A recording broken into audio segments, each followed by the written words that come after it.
All right, let's get right into it. We really need to talk about this new wave of scams that are sweeping across India. And look, these aren't the old school tricks we're used to. They are way more sophisticated, way more psychologically damaging than anything we've seen before. So, in the next few minutes, we are going to break down exactly how these scammers operate, and most importantly, show you how to build your own digital shield to protect yourself. Let's do this. Just imagine getting a video call and hearing those words. This isn't some line from a movie. It's a real quote from someone who just went through this. I mean, the threat has gone way beyond just losing a password, right? So, what would you do? How would you react if someone told you that you were under digital arrest? It's a terrifying psychological trap, and it's designed to feel absolutely real. And that fear? Well, it has a massive price tag. In that exact scam, a 75-year-old man lost over 21 lakh rupees. Just think about that. The financial hit is just devastating. And the scary part is, it really can happen to anyone. So let's dive into our first topic, and it's a really alarming one. This concept of digital arrest. You have to understand, this isn't just another scam. It's more like a carefully planned psychological attack. It's built from the ground up to make you panic, to put you under intense pressure, and honestly, it can make even the most tech-savvy person feel completely vulnerable. So what is it exactly? Well, at its heart, it's pretty straightforward. Scammers get you on a video call, pretending to be police or CBI officials. They'll have fake uniforms, fake official-looking backgrounds, the whole shebang.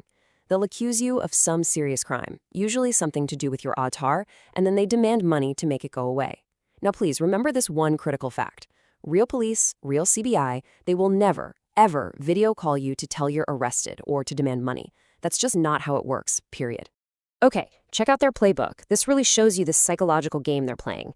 Step 1, they impersonate authority to make you trust them.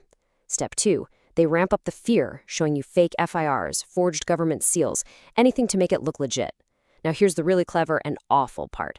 Step 3, they isolate you. They'll say it's a national secret, so you can't call your family or a friend for help. And only then, once you're feeling totally cornered and alone, do they offer you the solution, a big payment for verification. It's just a perfectly tuned machine of manipulation. But it's not just about psychological tricks. The technology these guys are using now has taken a huge leap. We're talking about stuff that used to feel like science fiction, but it's now a very, very real threat. Yeah, so forget about those old, badly spelled SMS messages. The game has totally changed.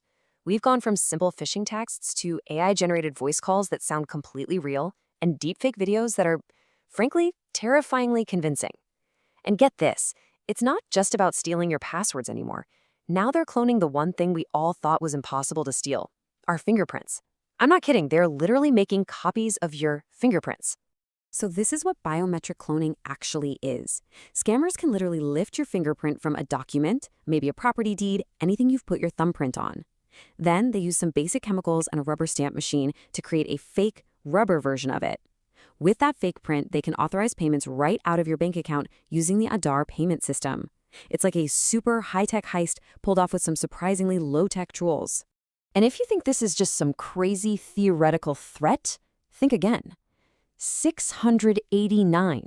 That's the number of cloned fingerprints police found in a single raid on just one scam network in Aligarh. That's almost 700 people's bank accounts that were just waiting to be emptied by one single group of criminals. The scale is just mind-boggling. And this same tech is making those awful fake loan apps even worse. It's not just about crazy high interest rates anymore. No, now the second they get access to your phone, they scrape all your photos, all your contacts. Then they use AI to create fake legal notices and even deepfake videos to blackmail you and your family. A tiny loan can turn into an absolute nightmare. Okay, so after all that, how on earth do you defend yourself? I know it sounds super overwhelming, but the good news is you absolutely have the power to build a really strong digital shield. There are a few simple, powerful things you can do to protect your identity and your money. This is where we show you how to take back control. All right, listen up, because this is probably the single most powerful thing you can do to stop biometric cloning. And guess what? It takes less than 2 minutes. All you have to do is go to the official UIDAI website or open the Aadhaar app. From there, you can lock your biometrics, your fingerprint, and your iris scan. What that means is nobody can use them for any kind of payment or authentication unless you go in and unlock them yourself. It's so simple, it's free, and honestly, you should probably do it right now. It's that important. This next one, you need to burn this into your brain. This is your ultimate weapon against fake loan apps. The RBI, the Reserve Bank of India, has made it crystal clear. It is illegal for any loan app to access your contacts, your photos, or your text messages. So if an app asks for those permissions, it is breaking the law. It's a huge red flag. Don't just deny access, delete that app immediately. Let's quickly run through this checklist of red flags. If an app asks you to pay GST or a processing fee before you get the money, it's a scam. A legit lender will never do that. If it wants to see your contacts or your photo gallery, we just covered that. Totally illegal. If it doesn't show you something called a key fact statement or KFS, which is a required summary of the loan, it's fake. And one last simple rule. Never ever download a loan app from a random link you get on WhatsApp or SMS. Stick to the official app stores. This checklist right here is your best friend. Okay, here's another great layer of security you can add.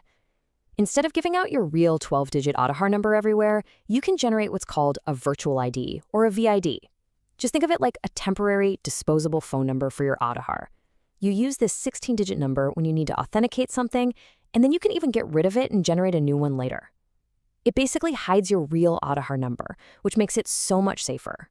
All right, but what happens if the worst case scenario plays out? What if you think you've been scammed or you suspect someone took out a loan in your name?